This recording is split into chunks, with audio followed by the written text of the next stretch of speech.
Grown Big with Steve Bartylla. Brought to you by Huntworth and these other fine sponsors.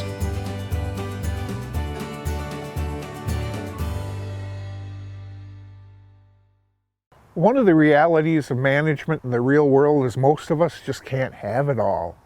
You know, when you have 20, 40, 80, even a lot of 120, it's more than a few 240 acre parcels out there.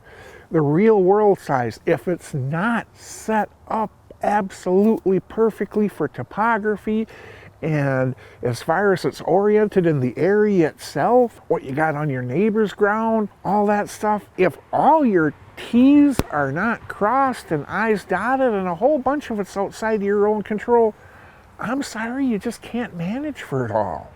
Lots of times you have to, because of your limitations on acreage and stuff, you actually have to choose what you're going to focus on. And when that's the case, what you do is you let the ground dictate, the ground in the area, dictate what you're going to turn that property into. Always work with what you have. If it's a transition zone property, taking advantage of that's a great idea. If it's a destination food source, focusing on how you can get them there to feed during daylight is a great idea. Well, what you're really trying to do is you're trying to address absolutely everything the whitetails want and need better than they can find in the entire area. What do they want and need?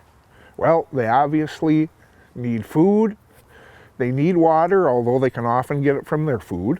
They desperately want a feeling of safety and comfort factor.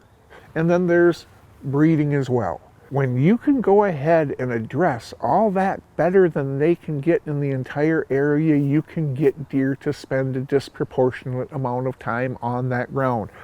But you have to have the buck bedding, or you have to be able to create it. Buck bedding is the single toughest, most challenging thing for us managers to have to deal with, because quite frankly, when you have that primo ridge a quarter mile away with that knob on that Mr. Big can sit up there and he can see absolutely everything down below him and the wind's covering his backside, or they've got that humongous cattail swamp and tag alder swamp, but yet there's that peninsula going out into that swamp of dry land, and there's a knob out in the middle of it that Mr. Big can bed on.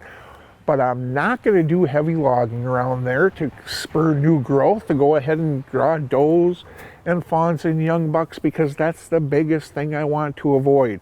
What I want to stress is focusing on giving the whitetails what they want and need better than they can get in the area. That means that your food is not only highly desirable, but unique. Hint, Dunstan chestnuts help a lot in that regard. When it comes to the feeling of safety, you can hunt the snot out of your place, but you have to do it out of low impact, high odd stands. If you want those deer to feel safe, go ahead and set the areas that you can't access without spooking deer aside as sanctuary. Go ahead and offer them primo water, but if you're in EHD areas, make sure that you don't create mud flats when you're doing it. Make sure you have that type of protective cover on your ground. You have evergreens planted in staggered rows so that their space, so the sunlight can get to those lower branches, so they have windbreaks and shaded areas and stuff like that. When you address everything that the whitetails want and need in a way that produces better results than they can get anywhere else in the area, the whitetails spend a disproportionate amount of their time on your ground. Final thoughts, brought to you by Huntworth. The reality is a whole bunch of real world properties just can't be set up to have it all. You need to focus on what you can offer these whitetails and make yourself an advantage. But when you can offer them everything, the trick is offering them what they want and need in better and or unique ways in that area. You do that, you get deer to spend a disproportionate amount of time on that ground.